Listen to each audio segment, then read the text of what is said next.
it was me really coming to grips with ownership.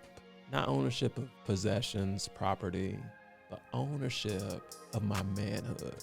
My role in my household as man, it delivered a lot of ambiguity. I'll admit now I was lost. I was going through the motions. I was doing things that I thought I was supposed to do.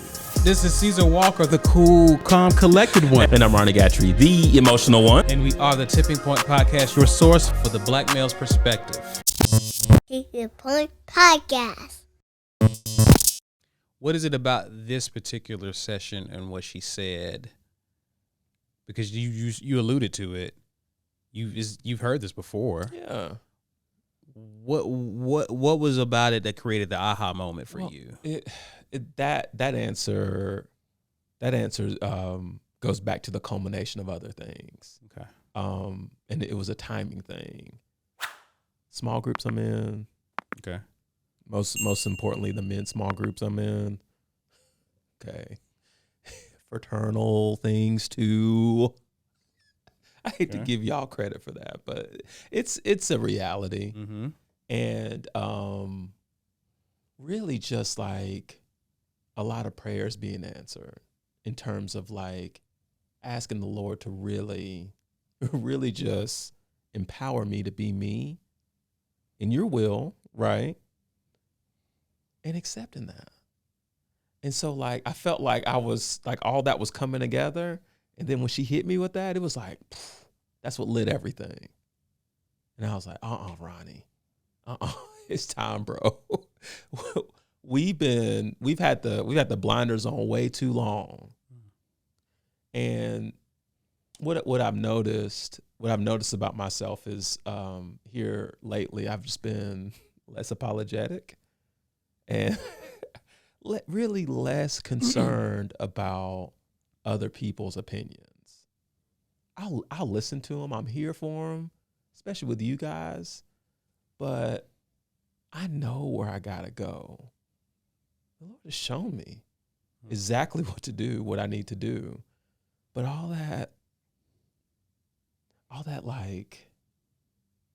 the stuff that I was making up in my head in terms of excuses, complaining, did I say excuses yet? You did. Okay. They were putting barriers in between me and my greatness. And the excuses came from where? Why were you making excuses? The excuses came from ultimately what I deemed was a lack of knowledge. When, man, have I always had the knowledge? No. But in this, I guess, at this part of my journey, I'm reminded of conversations I've had with other men years ago that my ears were not ready to hear, but it planted a seed. And it's just like, you ever had that feeling like, man, I've heard this somewhere before, you know? And so some of these fellas, you know what I mean? But just stuff that they've imparted with me and put into me that I was not equipped to deal with at the time. Or reality was I just ignored it because, again, my focus was on one thing that did not matter. Yeah. So does that answer the question? Yeah. Okay. Yeah. Okay. I was talking to my son the other night. As y'all know, he's going through like a tough time with basketball because the competition's getting better and he's not the shining star anymore. So he's wanting to quit. It's hard, Daddy. It's hard. And man, like, I know without a shadow of a doubt, if he and I had this conversation last year, I would have let him quit. I really would have, man. I promise you, Walker. As recent as last year, I would have felt bad about it. I would have made excuses in my head. I would have created the environment of, I'm a bad dad because I'm forcing him to do something that he says is too hard. That's a lie I would have believed. But man, this particular night after practice, my son was in tears talking about how hard it was. And man, when I tell you, we had one of the most impactful conversations about adversity and what you do when things get hard. And y'all know I can be long-winded. And my oldest son, YG, does not respond well to that. He's just like his mom. But I had to go, Walker. Like, I had to go because I wasn't even operating within myself at that point.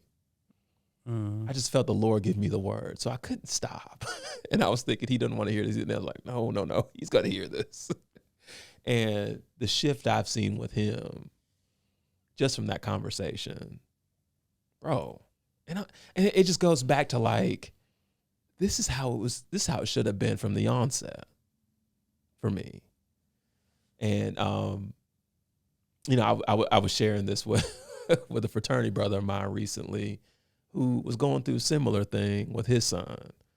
And I'm so blessed to have that opportunity to share and be open and honest about like my shortcomings. And it was also comforting to a degree to know that it's not just me out here. You know, we've fallen victim to a lot of what society says we need to be as men. Mm-hmm. And a lot of that stuff are lies, man. Oh, I agree. They are. Yeah. And there's no harm in a man, especially in my situation, really leaning into what it means to lead a household. It's not easy. Right. It's not easy at all. But man, I'm a firm believer in that is what the Lord has called us to do. What does that look like? Man, it for me, leading, just, just at a high level, what does that look like? For me, it starts with prayer. Okay. It starts there. And I'll even admit, man, gosh, last 3, maybe 4 years, been super inconsistent in my prayer relationship with the Lord. Mm-hmm. Super inconsistent. And it hasn't been absent, but it hasn't been where it once was. Mm-hmm. And so anyway, it starts with prayer. And the second thing for me, biggest thing, is community. I've leaned so heavily on my community of men to empower me, to be that safe space for me, to share what word am I looking for? My shortcomings, mm-hmm. my insecurities, and knowing like, hey, it's okay. And then knowing, hey, I'm not the only one going through this. But then also knowing I got a group of guys that are rallying their respective households to get things in line where they need to be. That's empowering, man. Yeah. And then I'll be cliche with the last one, and these are in no order, but therapy has been so huge, man. And I've gotten so I've been hearing this narrative about like therapy is popular now. It's popular to talk about it. People are talking about how good it is. But I'm so sensitive now because it's not always easy to get. It's not. So I want to be clear in saying, I'm not saying going to therapy is easy, finding a therapist is easy. But I know for me, you talk about what's done in about face for me, that has been a major player for me. So those are like three major things I can think of.